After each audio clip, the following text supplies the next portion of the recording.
August 9th, 2021. You're listening to Oblast with Don and Kevin. I'm Kevin. And I'm Don. And we're back once Hey. again.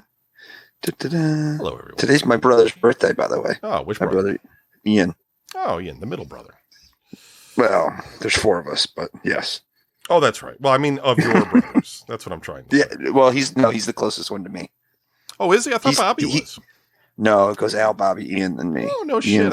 It's just because Ian came across as being a little more mature than Bobby. And Bobby, I'm not saying he is. I'm just saying that's just how it seems. He is. Right? He is. And then Bobby was still at the house, I think. Ian was gone and married, and Bobby was still there. I mean, maybe Bobby had left and come back. You know what I mean? But multiple times. Yeah, it seemed like he was there, so I always assumed he was the younger brother. That's interesting. Right. Now I've learned. So anyways. Happy birthday. Ian. I remember, his wife used to work at Sears, and when I would be up there playing on the Commodore 64 in Sears, she was one of the salespeople that would walk around. I never spoke with her, but she was there. That's where they met. Oh, really? At Sears? How cute. Yeah, because he worked in the automotive department. Did he? Wow. My brother worked there for like a minute. Yeah. No, not at the same time. This is a while ago. One dude from North Olmsted that was our age, but looked like he was like 20 years older than us. I can't remember that dude's name, but he worked there as like a manager or something. I think he was an OWE or something. I forget who. He wasn't like in Bushocks OWE though, but he was that dude. I don't know. He's one of those dudes with like facial hair before he should have like a full face of facial hair and shit, and hey man, your brother was working there and he was using an air chisel on an air filter and and all that. Yeah, it's funny. I don't know the fuck. Anyway, that's cool. That was like my brother's short thing where he like applied for a job to become an auto mechanic, and they just thought he was an auto mechanic. Right. And so they're just like giving him things to repair. I can just see it. There's no idea. Like, all right, Brian. What the fuck is Put some tires on this car. Why, they already have them. That's the fucking most hilarious thing. Like, that's great, man. Good quality control in the hiring process. Oh my God. So. But anyway, sorry. So it's August 9th. Hey, everybody. Yeah, everyone. I didn't mean to ruin your intro. No. There's not a lot to talk about in general because not a lot has happened. Work has been kind of busy lately, and I have the weather this week is boiling again. So there's not a lot of outside time going on. I went to Grandpa's Cheese Barn. That's this place in Ashland, which is about, I don't know. It's like in the middle of Ohio, an hour, basically. Yeah. It's an hour south of us. Right. And there's no Grandpa, but there are a lot of barns. And cheese. And there's a lot of cheese and other snacks that they make or buy and put their name on it and sell it to you like they did make it. But some of their stuff's pretty good. And they actually have outlets. There's one near Barberton, which I guess is closer than Ashland. I had gone there first. And then I was like, this is not the place I thought it was. But I bought some stuff there. And I found a few things that I liked. And I'm like, all right, well, I'm going to go all the way to the real one because I want to just see what it's all about. Because people that we know go there sometimes. And I'm like, well, I live in this place. And you and I just recently had to talk like, where can we go? Where can we drive? Right. And so I'm like, I'll just go check this place out. And it was okay. I mean, it just was a store. You know what I mean? But it was crowded. It was really crowded. Yeah. Like there's this upstairs area. Oddly, the upstairs is where they have all the cheese. And there's like, they give away samples or something. And it was just packed with people. And I was like, this is just like a super spreader area right here for COVID. Yeah, right. I gotta get the fuck out of here. And so I left. But no, it was okay. And it was a 40-minute drive there and the 40-minute back, and but I picked up a few things. It was okay. I mean, I don't think I'd go there again unless like I really had a hankering for something that I bought. Maybe if somebody had never been and they're like, let's go to that place, I'd do it, but it's too long of a drive. I'll just go to the Barberton one, which is about 25 minutes away. I mean, that's still kind of far, but it's a little bit more tolerable to drive like an hour than it is like 2.5 hours or something like back and forth. That was our main, like when we drove from Columbus, I was with the kids if I was driving up to Cleveland, that exit where the Grandpa's Cheese Barn is, that was our stop, because we'd always stop at that Oasis, the gas station there, the big truck gas station or whatever.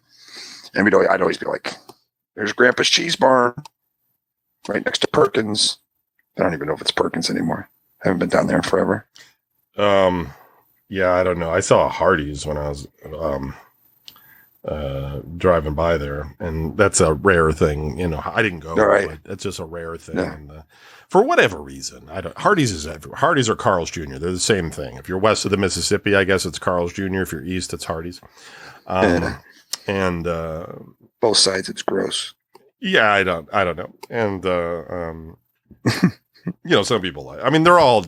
But yeah, there used to be one out where you lived in Seville, like at that truck stop that was over in that area. Yeah. That was like one of the closest ones. And then I think there's one like out in Willoughby or something. Like, folks, these places are far. Donnie used to live out in the middle of nowhere.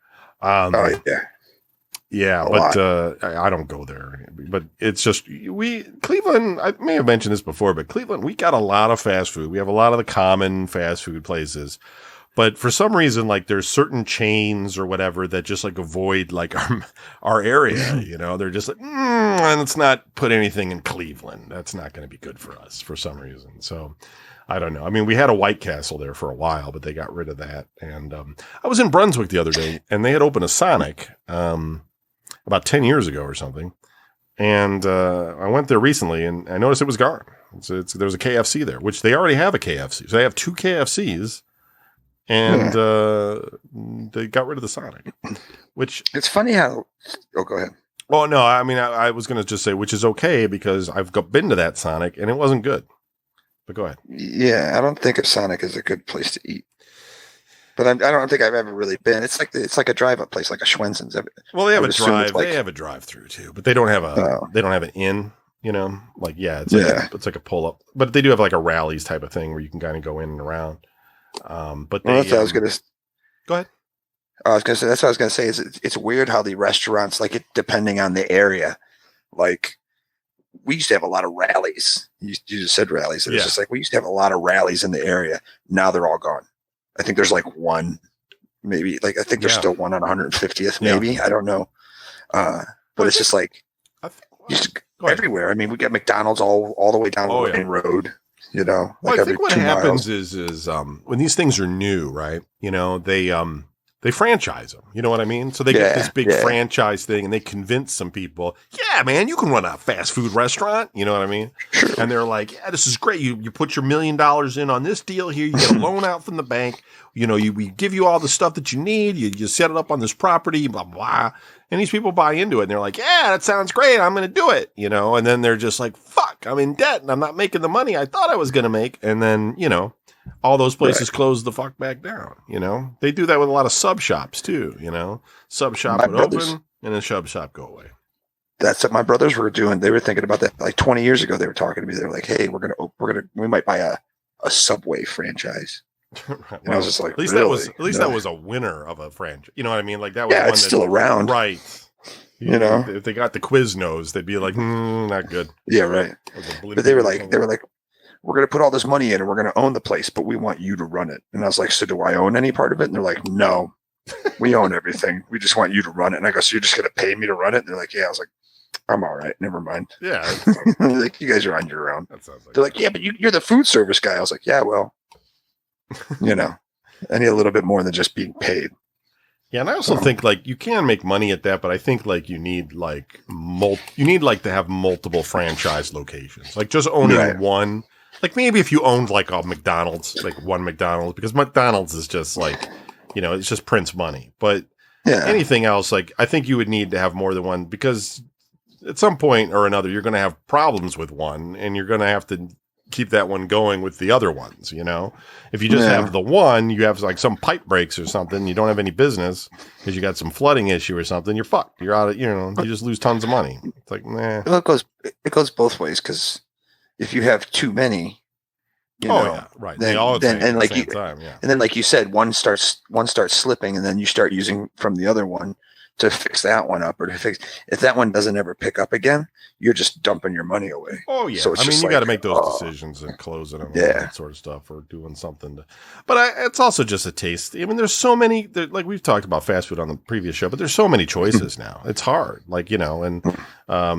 you gotta have some kind of niche that people want to go to. Like you got to be like the Chipotle, you know what I mean? Like right. People just got to be like all of a sudden into burritos, like, they got to be into what you're selling, whatever that is.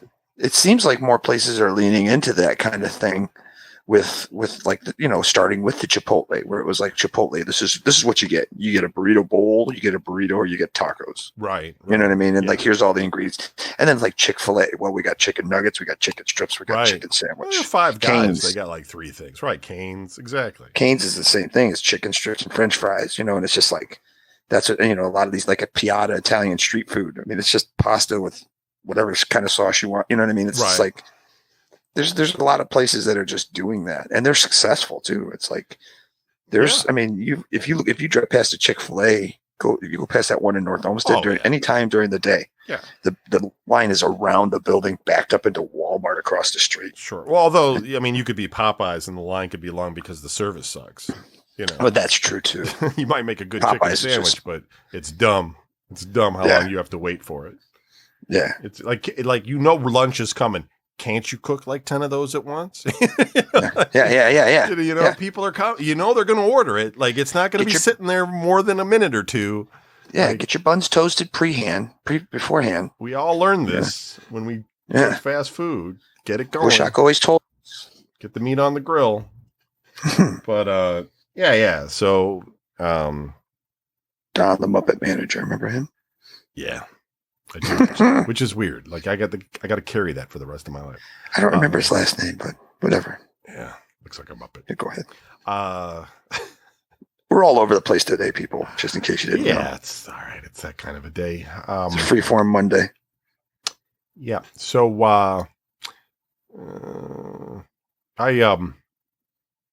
just kind of a technically boring thing, but I'll just mention it now. Like I'm doing the game console thing. And I have some things that are from, England. And you kind of know this whole thing in the sense of like they have a different television standard over there back in the day, right? So they have stuff in PAL and we have stuff in NTSC. And so like you had that bad news videotape and you couldn't watch it because it was in PAL, You have it somewhere. And I don't even, it's on YouTube. I don't think I have it. If I do, I don't. Maybe if I do, I'd give it to you. I don't know. Yeah, right. But yeah. Anyway, so with consoles, it was the same thing. You have that RF adapter on the back. And in the United States, you'd hook up something and you'd have to change it between channel 3 and 4. There'd be that switch on the back. And then you have that switch box, and you're like, you got to turn it into that. And it's weird in England or the UK or whatever. And I don't know if the rest of the Europe is like this, because while there is PAL in like the rest of Europe and other countries, et cetera, Australia and stuff, there's different PAL standards. So I don't know. All I know is that in the UK, it's PAL. It's what they call PAL I. And I think they're all kind of similar, but maybe there's some differences. But with PAL I, okay, when you get the game console or whatever, it doesn't say like tune it to channel X, right? It says basically like go to a empty channel in the UHF band, and what? Like, how do I know that's the right channel? Like, how were people doing it back then? It doesn't make sense to me. So, and it's on the UHF band, which is like not 13 channels. You know what I mean? There's like there's like a whole bunch of them. And so, but anyway, I got a 240 volt or 220 volt, whatever the heck it is, up converter. And, so I was able to plug these things in, and then I purchased a tuner for PAL I, which I looked for these things forever when I first started doing this video game thing to try to do this, and I could not find one. And then magically I found one recently. And I was like, it's probably not going to work because I've bought like 4 or 5 of these tuner things that don't work. Well, this one works. And I was like, holy cow, I found something that actually can tune in PAL. So I set that up, and I was able to get a signal, but it's basically like I have to try to figure out what channel it's on. You know, like I have like one console was channel like 77 or 78 or something, and then the other one was like 65, and I'm like, this is weird. And I had read like some like channels were usually in like the 30 to 40 range or something.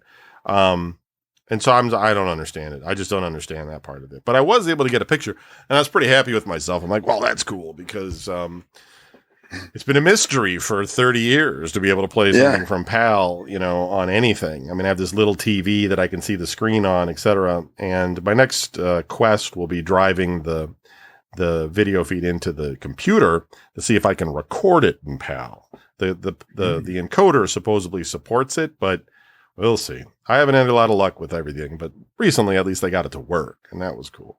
So that was all right. Baby steps. All right, so let's see here. I keep hearing about this Delta variant. Are you worried at all about that at all, or do you just think that? Well, the thing is I've stayed away. I just stay away from people, anyways. Right. Yeah, I'm not. Yeah. I after last year, I just kind of took that as my motto. Is like I'm just gonna go do my thing, and I don't have to go hang around people. Yeah. So am I worried about it? I mean, yes, it's out there or whatever, but I'm not. I'm like, all right, I made it through the first wave without a vaccination. Now I've got a vaccination and it's a second wave. I feel okay. Yeah, I do too. I feel fine with it. And I feel like I'm vaccinated. I ain't got to worry about it. And, I know that there's all this big push for these people that aren't vaccinated to get vaccinated. And there's, and online, of course, there's lots of people being like, it's going to kill me or something. And I think that's, something you work out with your doctor and all that kind of stuff. But I also like my employer, hasn't made it mandatory yet, but they probably will. We're a big bank, and the bank does business with, federal government and, county governments and all sorts of places, right? That do have it. So it's mandated. And I don't think the bank wants to have it. So some of the employees are like, well, I'm not vaccinated, so I can't go in there. You know what I mean? So they're probably going to make it mandatory. Unless you have, some doctor says you can't have it, of course. And so that might be, I don't know. Some people are going to do it, or they're just going to quit their jobs or something. I don't know. Do you become Amish at some point when you can't work? And then what if health insurance demands it? Do you just stop working? I don't know. Well, I say all these people who keep threatening to go off the grid and go live in the mountains, I suggest we push them that way and say, just go then. Like, I'm not taking your vaccine. I'm getting off the internet and I'm not doing this. And I'm not. Okay, go. Just go. Get out of it. Go in the woods. I feel like, listen, I was nervous taking the thing. I was scared about it too, in a way. I mean, I wasn't too scared that I didn't want to do it because COVID's more frightening to me. Yeah. And so, but I didn't want to take the vaccine. I mean, I don't think anybody did, but I went and did it, and worried about it. But it was okay. And, people will tell you, like, what happens in 20 years when you get cancer or something from it? And I'm thinking to myself, well, my logic in my head is just this, right? The whole thing behind this is that they put this in you and then your body removes it. So how is something going to be around in 20 years because it's been removed? You know what I mean? Right. Like, what's still here that's going to cause a problem? Like, that's kind of how vaccines work. But you never know. I mean, they had some issues with blood clots with that AstraZeneca one and stuff. So I appreciate that, I appreciate people being cautious, but I think, you should talk to your doctor. And I think, like, it's going to get regular approval by Labor Day, they're saying. So, I mean, at that point, it's just, at least from a medicine standpoint, like, an approval standpoint, it's the same as every other vaccine that gets approval. It's gone through all the rigors. So it's sort of like, at that point, are you just like, I don't know. Like, I think the people that are like anti-vaccine, if you ask them right now, like, would you take the hepatitis vaccine? You know, which has been around for a lot longer. They would be like, no, I'm not taking any vaccine. You know what I mean? Like, they're just completely anti-vax. It's not even the COVID thing. Like, they've just got it in their head that this thing is terrible. You know. And that's the thing with me is I don't get an annual flu shot. Sure, well, like, a lot of people don't. I know, right? Right. It's like I say to myself, you know what? How many times have I had the flu in my life? You know, like once, twice, maybe 3 times. And it's like, I did all right. I can survive. So I never really, you know, but then when this came around, that's what's, you know, that set off in my head like, okay, you know what? This one's pretty serious. I should probably do something about it. Right. Because I mean, it's so serious they shut everything down. You know, like oh no, it's just a conspiracy. How's a conspiracy? Everybody losing money. What is that going to do? You know, but well, it's fun. Right. Well, it's just like, you know, people say like, you know, well, only 1% of people die or something, or you know what I mean? And it's like, well, that's like 8 or 9 million people in the United States. A lot of people that would be dead. And those are the same people that won't do surgery because there's a 99% survival rate. They're like, what? There's a chance I could die from the surgery? I'm not doing it. And it's like, there's a chance you could die from COVID. I'm not doing it. Like, what's the difference? Right. And but you know, the thing is like you're I can't put it into words. I keep interrupting you. I'm sorry. No, it's okay. I'm stumbling on it now. But look, I listen. I appreciate that people are scared of it and they see it as experimental and all these other things. But I really think that, like, you know, doctors are there to answer a lot of your questions. And if you have a doctor, you should go talk to your doctor about it, or call your doctor, or write your email to your doctor and, you know, look at the literature and actually, you know, have a conversation about it and not just be blindly accepting, what you've read on the internet, you know? There you go. That's what it is. It's go talk to your doctor who's a medical professional, as opposed to Jim Bob, who decided to post a blog about why he thinks. Yeah, you know? Right. Exactly. I mean, because there's a lot of scaring going on and fear and, you know, yeah, you know, there's been occasions where some people have died, but it's like, that's a very sort of, unusual circumstance that it would come, you know, from the vaccine, and it would probably have come anyway. You know, it's funny how, like, people, when you tell them that somebody died of COVID and they're like, well, that was because they already had like a pre-existing condition, you know, right. But then if they died because, you know, they took the vaccine at some point, then they're just like, oh, it was the vaccine that did it. It had nothing to do with the fact that they had a heart disease and, you know, stroke and shit. So it's like, well, I don't know, man. But I don't necessarily like to tell people what to do. I'm not one of those people. I'm not one of those Facebook people that are going to tell you, you know, you should do it or you should not do it. I think that, you know, I'm not an in-your-face kind of person. I think healthcare is kind of private. I don't mind talking about mine, but I think that, you know, everybody has to make their own decisions. Just don't be dumb about it and promote bad information. That's the only thing you'll see me responding to. When people start saying things that are just not true, then usually not on other people's timelines. I try to avoid that. But if it's on like something public, like News Channel 5 or something, I might be irritated enough to respond to some stranger that, you know, like this one woman was like, the vaccine kills people. And so what nurses do is they give some people saline to hide the fact that the actual vaccine just kills people. And I'm thinking to myself, that's not happening. Like, what is wrong with you? Like, how does your brain even work? Like, do you don't understand the orchestration? Something like that would require like all the people that would have to be involved in that. Right. You know what I mean? Like, it would be insane. Could you imagine if, like, did you go to the convocation center for your vaccine? Yeah. The Wolstein. Yeah. Yeah. The Wolf. Yeah. Sorry. Yeah. So it's like, you know how it is. You go in there, you sit down, and everybody's in the line. Yeah. And the guy comes up with the cart and picks you.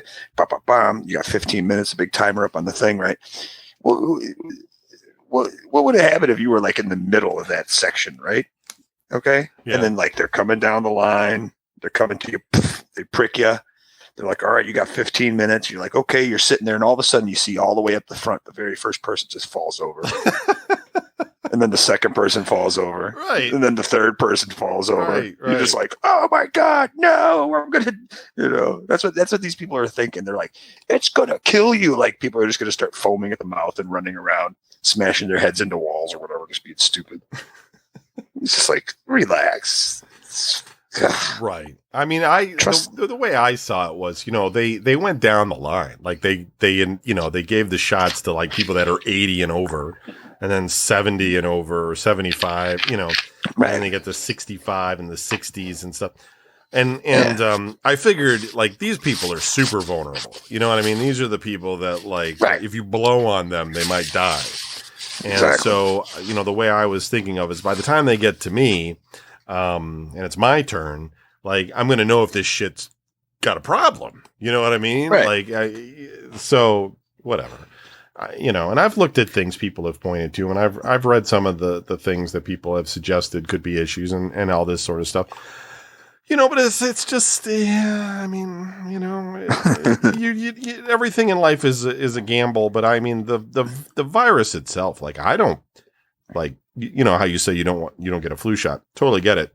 I do go get a flu shot, but like I used to not get it, but I get it now. It's free, right? So I just go get it, and my work gives it, like, it's at my work. They're just like, come downstairs and get your flu shot. You know what I mean? So it's like, yeah, okay. No big deal.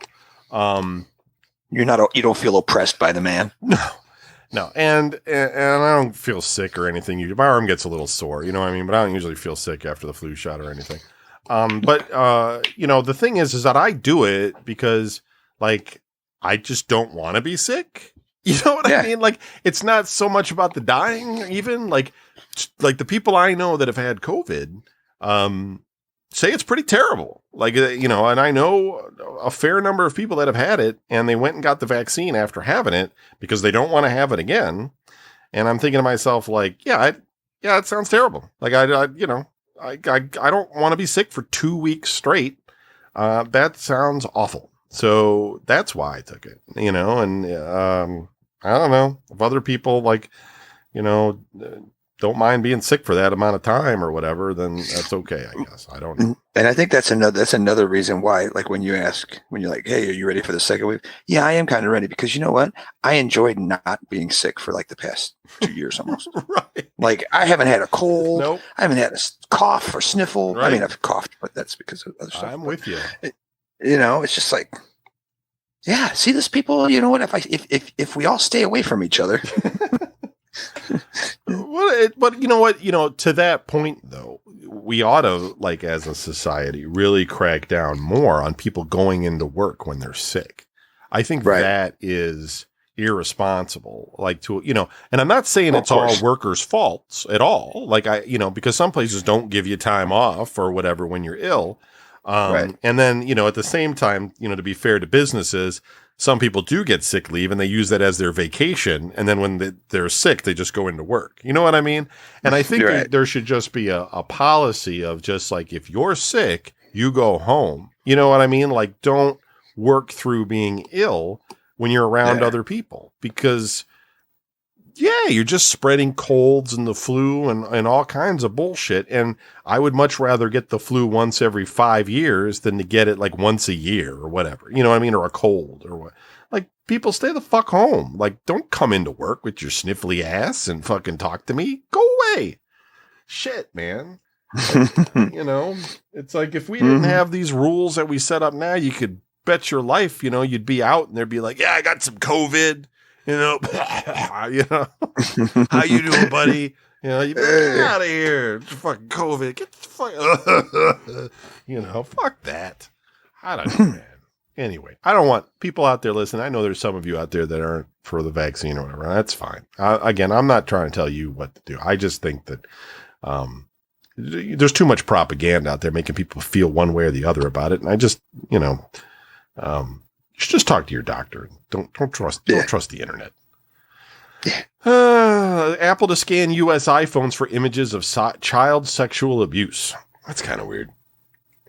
Apple, like, if you have an iPhone and you happen to be looking at, I don't know, pictures of kids getting abused, it'll send a message to Apple that you're doing that. And then I guess they'll notify law enforcement or something. It's weird how they do that. Okay. I think I haven't read the whole thing, but I think the way they do it is the same way they do that music matching service type of thing. Like, like Shazam and stuff. There's some sort of like, like they call it a fingerprint, but I think it's like they do some sort of math and, like they take an image or something and then they work it out. And there's some formula and then it probably comes up with some number. You know what I mean? It's probably like this picture is number 87,693 or something. And then it sends that number to Apple and Apple's like, oh, that's one of them. Send the police. And then you get Jared Vogel in your, Yeah, right. see all the people talking about invasion of privacy and stuff. Right. They're like, okay, go ahead and say something now. They're like, well, they are predators, so yeah, I guess. I just think that, I definitely think that kind of thing is wrong. Don't get me wrong, but what I'm trying to say is, I think that there needs to be mental health on some of that, right? Now, the guy that's like snatching the kid, you know what I mean, and doing stuff to the kid, that guy is a piece of shit. And you know what I mean? Go hit him with the fucking shovel and bury him somewhere, whatever. But the guy that's like the Jared Vogel guy, right? Or however you say his last name from Subway, that is just looking at pictures that he downloaded offline, right? That's gross. But and he shouldn't be around kids and stuff. I get all that. Right. But I don't think prison is what you do with that. I think you should probably go to some sort of psychiatric place and work out what's wrong, because he's getting out eventually. You know what I mean? He's not getting prison for the rest of his life. I don't know maybe he's already out. I don't know what it is, but you're not going to go to most of these guys. People get letters all the time in the mail that say you have a sexual predator living by you. You know what I mean? Right. Most of these guys get out and go back out into society. And it's kind of what did we do while we had them? We just threw them in jail with other criminals and they learned how to be better criminals, maybe it would make more sense if we treated some of these people with I don't know, medicine, but also just psychiatric, why are you looking at this? What's going on with you and stuff and weed them out. Some guys, you might talk to them and you might be like, yeah, this guy's really fucked up. We need to keep him longer. Right. We need to he's fucked up. We can't let that guy out. And then there might be some other guy that's just my brother thought it would be funny and he sent me a picture of Tracy Lords or something. You know what I mean? And you'd be like, right. Oh, okay, well, that was wrong. You're going to have to mop the floor for a few weeks, but then you can go, Yeah. I don't know. I mean, that's just my opinion, but but everybody treats it like it's so abhorrent. And I think that, it's, and it's not good, but I think that we're not going to solve, we're going to create a lot more repeat offenders and lose kids and things, because we're not really treating the problem. I think that's what I'm trying to say. But I guess it also just depends on where you live. I don't know. Anyway, hopefully not near a sex offender. Apparently we all do. There's these. Although he'll let you know. Yeah, you could. Yeah. Well, those are the ones that a lot of them don't. They don't have to. They just have to they have to register with the police or something and be like, I'm living here, and then they have to make sure that they're not near a school or something. Right. Which is just kind of funny anyway. It's just there's not kids everywhere else. You know what I mean? Right. They're near the school, or they can't go to the school, or something. That's where all the kids are at the school. They're not at the daycare. Right. They're not riding their bike down the street. They're not grocery hey, that dude's not. He's not by the school, is he? No. He's living out by the park. Oh, okay. Right. He drives an ice cream truck now. He's totally cool. Yeah. I don't think that's a good idea. No, I don't know. When we in the 70s, we had, predators driving around snatching kids, especially when I lived in Detroit. There was a Oakland kidnapper or something, and he would take kids and kill them. I think he raped him and then killed him or something. But they were easy to spot in the 70s because they all drove windowless vans. Yeah, right. But I just think that, there's a difference between that guy and, the Jared Vogels. I'm not saying that guy wasn't, a bad dude for doing what he did. I was tired of him on the subway commercials as well, but I just don't think we're solving anything by putting people in prison. Yeah. Not some people. Dr. Scott Gottlieb says the COVID Delta surge may be the final wave in the U.S.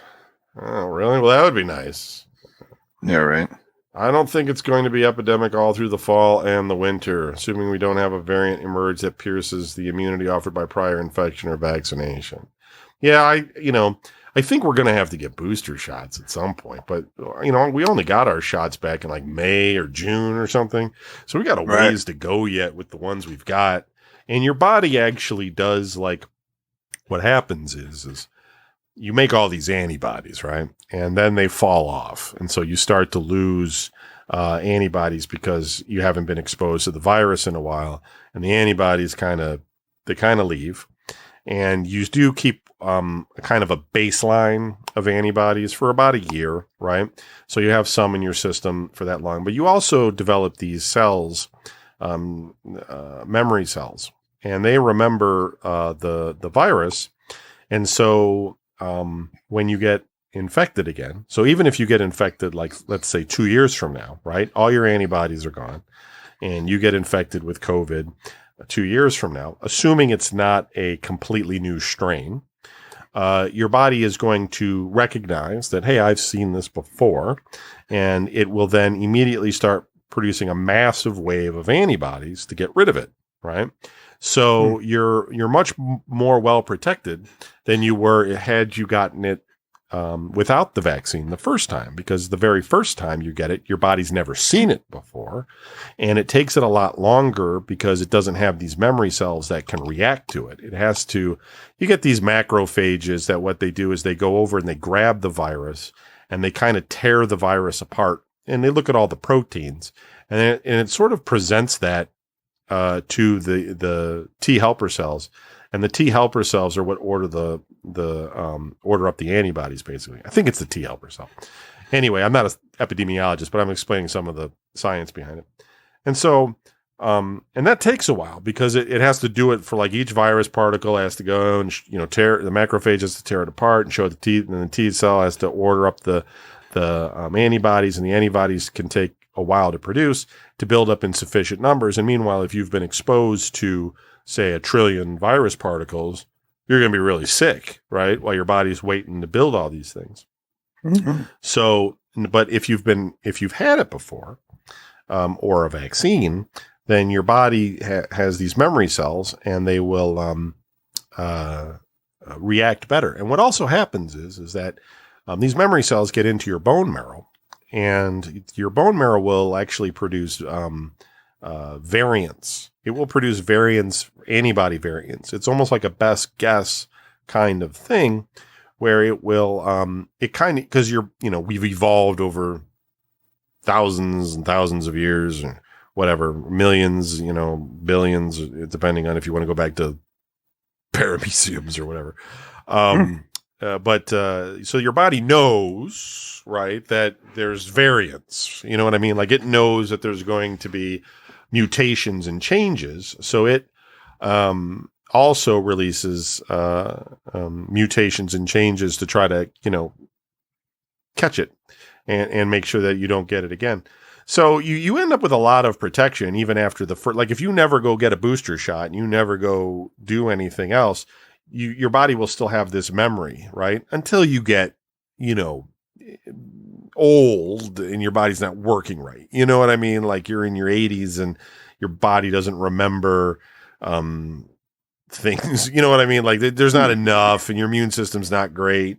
Then you're going to need more help from things like that. But what I'm saying is that, if you've been exposed once or you have had the vaccine, even if the antibodies kind of run out of you, you'll still have you should, I mean, I'm not a doctor, but you should have a a milder time than you would have had you never gotten both and just got exposed to COVID straight up. So that's good. Now, the other thing I just wanted to mention, which is also kind of good news, is we're getting really close now. Pfizer has a new antiviral, right? And so, and it looks good in the lab, and it's going to go into human trials soon, and we'll see. In the human trials, though, it's a coin flip. A lot of times things in the lab don't turn out well in human tests, but maybe this one is okay. Basically, the way a lot of viruses work is that COVID, for instance, has this thing called a spike protein, which you can imagine it being a key, right? And it has a whole bunch of keys on the outside, and they're all identical. And it'll float over to a cell, and a cell has certain cells will be expressing genes. And what that means is that, like, the cell has, walls of a cell around it, and then something will be kind of poking out of the cell. That's a good way of thinking of it. And that'll be a gene, and it might be doing that for a particular reason. And that gene is really, what that gene's really waiting for is probably some sort of protein or enzyme to come along and do something for it. It's being activated for a reason, maybe high blood pressure, stress, or whatever's going on, and it's waiting to pick up something or, retrieve something, whatever. And so what happens is the virus comes along, and it finds a specific gene that it's looking for, and it will then connect to it. It grabs onto it with its key, with its spike protein, and it cannot yet enter the cell. It cannot yet infect the cell. Now, it's holding on to that gene, and it's able to, latch itself on there, but it doesn't, the key that it has isn't right. It's trying to open the door, and it's like, fuck, this isn't the right key. It's going, and that's normal. And what happens is that in the body, there are enzymes and things like that. And there's a particular enzyme that will be there, and it will cleave or cut a piece off of that key, of that spike protein. And that's called cleaving. It will cleave it, just like a meat cleaver. And when that happens, that's when the key fits, and it enters the cell and infects it. So this new Pfizer vaccine, or antiviral, it's not a vaccine, it's an antiviral. If you get bad COVID, if you're like, oh, I don't feel good, I got the COVID, I'm really sick, I got to go to the hospital, they'll give you this antiviral. And what this one will do is that it blocks that enzyme. So it doesn't stop COVID. It just makes it so COVID can no longer infect the cells because that enzyme is being blocked. And so that gives your body time now to make more antibodies to remove the COVID that you have, and it will make it so you won't get any worse, And so that's great news, because we do have antivirals for like the flu and such, but we don't have anything for COVID, and it's been difficult to get one for COVID because it is one of the few viruses, kind of like HIV and stuff, where it has a sort of a self-correcting enzyme in it, so that if you try and make these sorts of changes to the virus itself using an antiviral, the proofreading enzyme will be like, no, that's not supposed to be here, and it'll get rid of it. And that makes it hard, and that's why we haven't had an antiviral yet either. COVID's just a little bit more difficult. So anyway, that's really good news. There may be other options too. The people keep looking at these antivirals as taking longer, but once we get a good antiviral that does this kind of thing, then we'll be much better off as a society, because if we end up with an epidemic again, maybe something mutates or has a crazy variant or something, we'll now have a second line of defense that we're able to use other than vaccines, and so people can be treated and have things not go too bad. But I mean, people still die of the flu every year too. I mean, it's just one of those things. Like, you're always going to have some people that can't handle the stress of just being sick, and they'll pass away. But I think we'll get to a point where COVID if we get a good antiviral, COVID will be more like the flu in the sense of you'll have a range of treatment options. So good news. Sorry to nerd out on everybody, but I like to share the good stuff and not just talk about the bad stuff. Whatever. You're trying to make everybody fall asleep. That's what I do, man. That's what I do. I fall asleep. What are you doing now? You gonna go to like Retro or Wasteland or anything this year? No. I'm not going anywhere. The last time those guys did one of those retros, there wasn't even COVID and they all got sick. They were all praying for death. That is true. Yeah. They all caught some kind of monkey fever or something. Yeah, every last one of them. And I did show up. Remember, there's pictures of me there. I showed up at late night. Well, they were sharing, like Blackie was mixing drinks, and they were sharing that in like the drink, and I'm just like, you don't know where that's been. No. Right. They weren't all drinking out of the same bottle. I mean, maybe some of them were, but he was mixing drinks in the same shaker. Yeah, and it's just like, people drinking out of bottles and shit. You guys are hardcore. I mean, you guys, every one of you guys is out. Not you, Donnie, but these guys, gross, have been out, around toxic waste and shit. Right. One of you's got something right now that I don't want.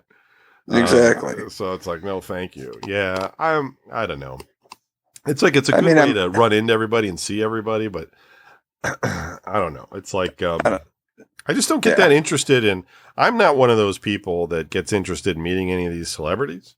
Like I've never been a celebrity type of person. Yeah. If I was around and John Oliva was standing somewhere, I'd be like, hey, John Oliva, you know what I mean? Like, you're I'll stand outside. How you doing? I really enjoy your music. But I'm not like, I got to get this guy's autograph like Oz does or something. I'm not, can I get a picture with you? I tried that. Yeah. I tried being like that with Oz. Right. Like I was like, yeah, dude, I'll drive around with you and stuff. And it's like Ace Frehley was at 98.5 doing an interview like years ago, years ago. And Oz was like, come on, we're going to go meet him. And I was like, okay, sweet. I want to meet Ace Frehley. We ended up driving around the block by 98.5 downtown for like 30 minutes, just driving in a circle, just driving. And then when Ace finally came out the door, he goes, stop, pull over. And I just pulled over in the middle of the street and we jumped out. And I'm just like, I'm going to get towed. I'm going to get in trouble. Hey, Ace, how's it going? Could you sign this real quick so I can get back in my, you know what I mean? I was just like, and then like another time he's like, yeah, Paul and Gene are in town. They're going to be in town doing an interview on this radio station. I go, oh, really? Where at? And he goes, Youngstown. We ended up driving all the way out to fucking Youngstown, some podunk radio station. It was deep, deep, deep in the woods that like nobody could, we had to walk up this long driveway. They were like, no trespassing. I was like, what are we doing? He's like, we're going to go meet Paul and Gene. And I was just like, this is dumb. Like, I'm going to get thrown out of here. I'm going to get arrested. I'm like, I'm not interested in this. I'm like, I don't know how you found this information out and all this stuff, but like, I don't think I want to do this anymore. And I just kind of find out, like he finds out where people he are. Knows. It's weird.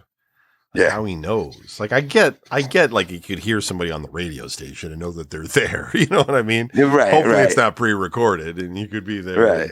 And that person's there, but he like knows when they're going to be at the airport, that's the thing is he sees him at the airport. He doesn't just see him around. He's like, but how do you know what day and time they're going to be at the airport, man? Like I told him at one point that like, Freddy Krueger, what's his name? Robert Englund. Robert Englund was in Medina filming some movie. And sure enough, he got a picture with him at the airport. And I'm like, how the fuck did you know what day, what time that he was going to be there? You know what I mean? Like it's an airport. It's busy, you got to be able to pick that guy out, and he's not going to necessarily be like looking like, easy to spot, but he does it all the time.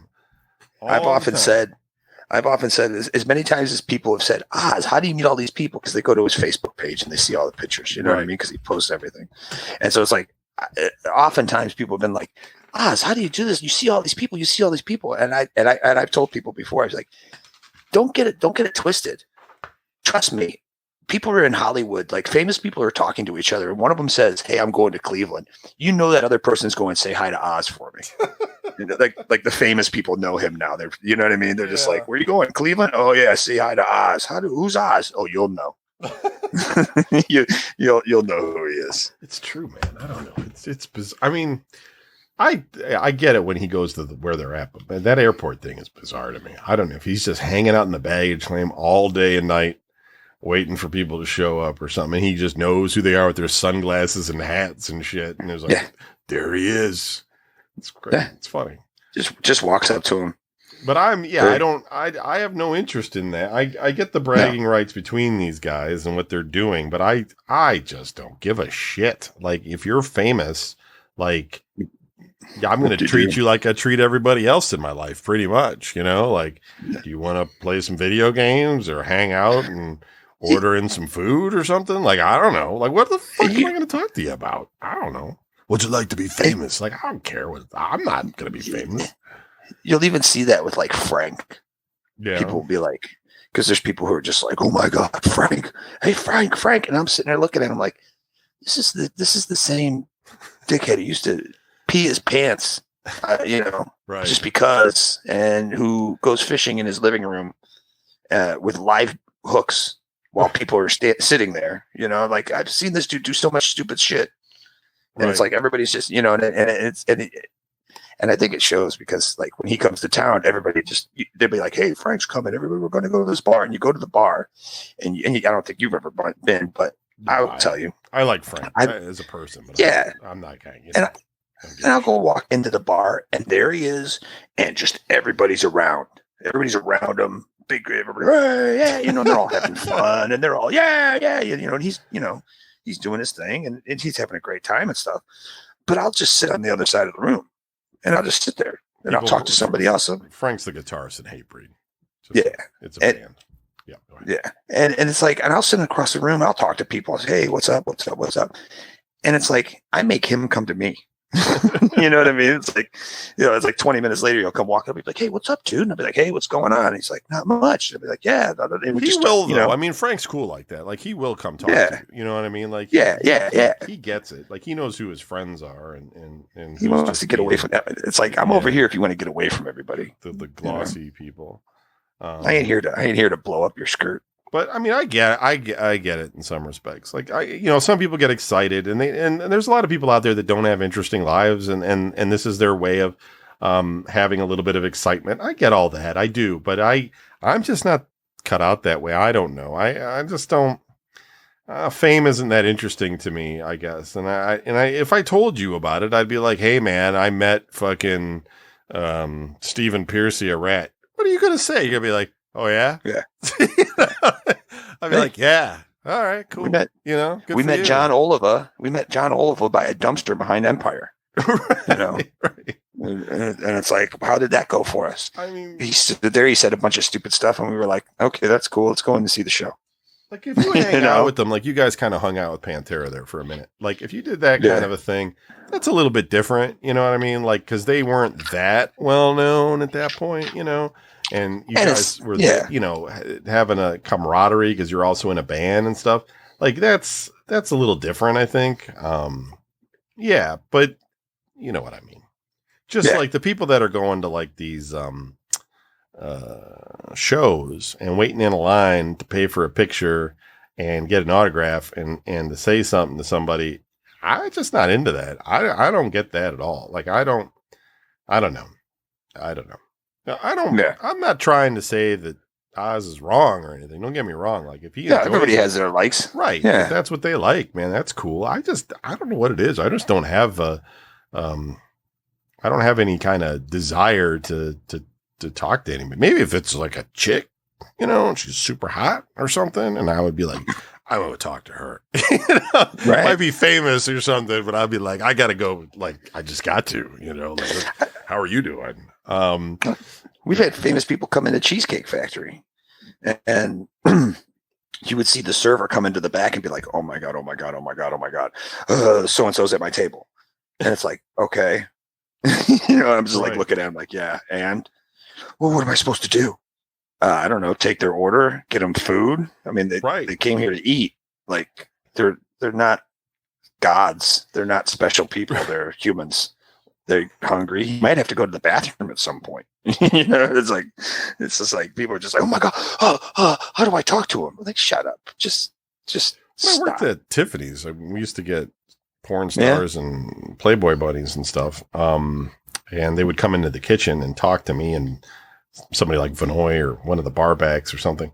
And what do you even say to those people? You know what I mean? Right. Like, how many dicks have you taken? You know what I mean? Like, I don't know. Like, I got nothing. Like, do you enjoy life? Like, I don't know. I asked Savannah when she was still alive, just before she shot herself in the head, if she had really dated Pauly Shore from MTV. She said she did. She's dated Slash and everybody.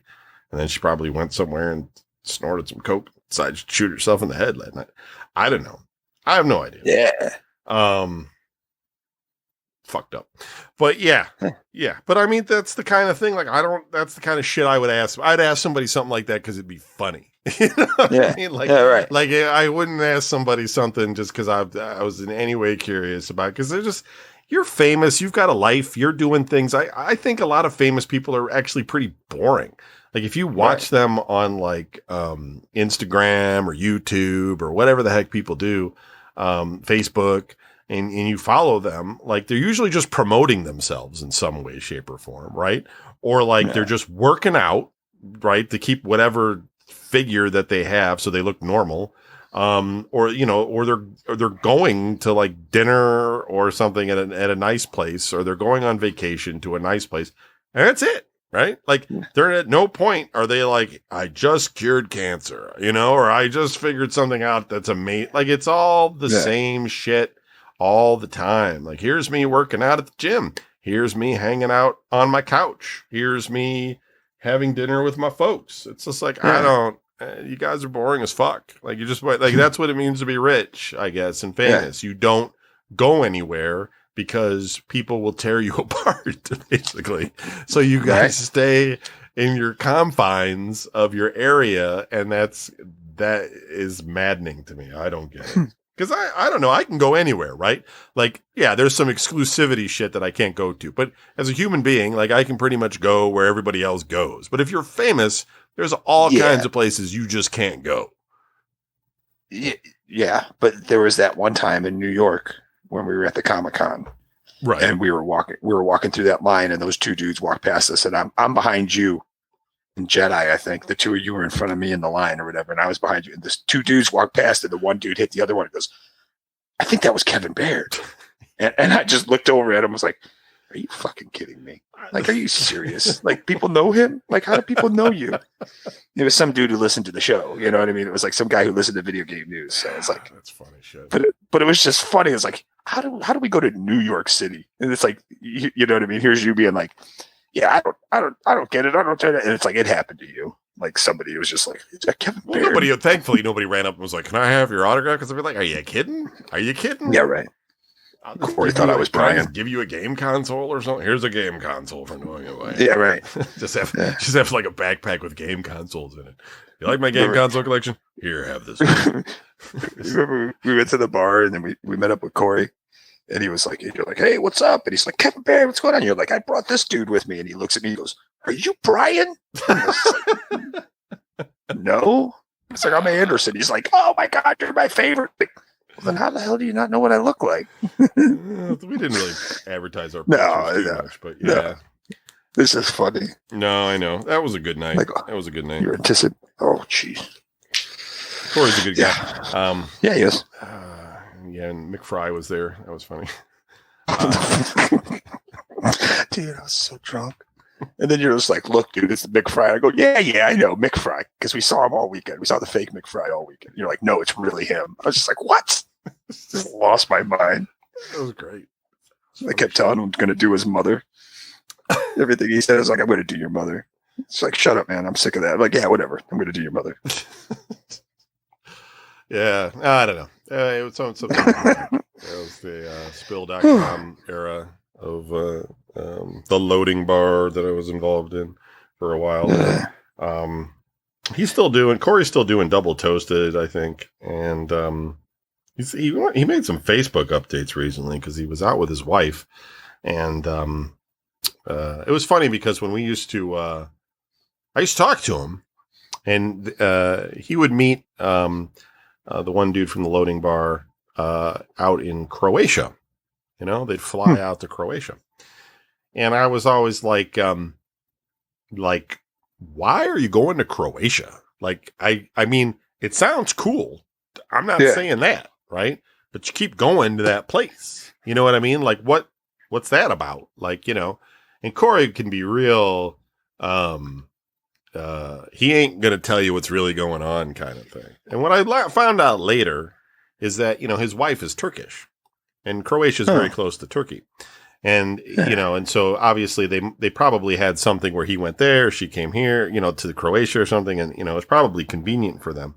I'm imagining in my head. Because then it was like all the lights went off in my head. I was like, oh, that's why he was going. You know what I mean? Because, I mean, you can go anywhere. I mean, Europe's a big place if you're just going to go to Europe or, you know, you're going to hang out with the one dude in England or whatever. I can't remember his name right now, but, you know, if you could go to England, meet him there or whatever. You know, sometimes they would have these meetups where they would rent a bar out and they would have, you know, the people that were fans of the loading bar come and, they would do these, you know, get-togethers and that kind of thing. And, yeah, most of those guys turned out all right. God, I can't remember his name. I feel bad about it, but, he has a history podcast and he does a lot of animation for that. And it's like a video thing on YouTube. And I'm not into it, but he's doing good with it. He kind of like, he takes a historic movie and then he kind of breaks it down with the real history with the movie. He's doing some sort of synergy there. I tried watching a few of them, and I think he does a really good job. I just don't really want to know the history of a movie. So it's not my thing. And then Jason, who was on that show, is working with Brian Brushwood, and they do this series on YouTube. They were on the National Geographic Channel for like one season, but they do this thing where they're sort of, I don't know. At first it was sort of like, kind of like life hacks, you know, trying to do interesting things. And it sort of evolved into more like, they're doing like really sort of just things that are interesting is the only way I could really explain it, you know, like, can we make a bomb out of these ingredients? You know what I mean? And then they just blow it up or something like, you know, how do we forge our own sword? You know, and they'll do that. Mm-hmm. And then Jason also writes books, and I bought a couple of his books, and they're pretty good. And so he's doing really well. I think Jeff is still doing his Rage. I know another guy. What is Akuma's thing? Is that RageWorks? Yeah. Yeah. So Jeff has something like he has something with the name Rage in it too, and I get the two confused, and I can't remember it. And he kind of continued to do that after Spill. I'm not 100% sure if he's still doing that. I haven't checked in on him in a while, but that's what he was doing. And then I just have a normal job. Right. You know what I mean? Yeah. Like I wasn't doing anything. I'm like, yeah, I'm just going back to work. No one's paying for this shit that I do. You know what I mean? Like I gotta go do my fucking job. So whatever. Well, anyway, folks, that's it for the show. Thanks for listening. We got an outro. We'll be back next week with, I don't know, something more interesting than this week. Peace. Yeah. Peace. You've been listening to Oblast with Don and Kevin. If you'd like to write into the show, send an email to oblast@vgn.us. That is VGN as in video game news. And be sure to check out our Patreon page, which is at patreon.com/VGN, where you can get all of our shows, our videos, and some musings. Be sure to tune in each week for new episodes on our Patreon page or every other week on the public RSS feed that you're subscribed to now. Thanks for listening, and good night. Peace.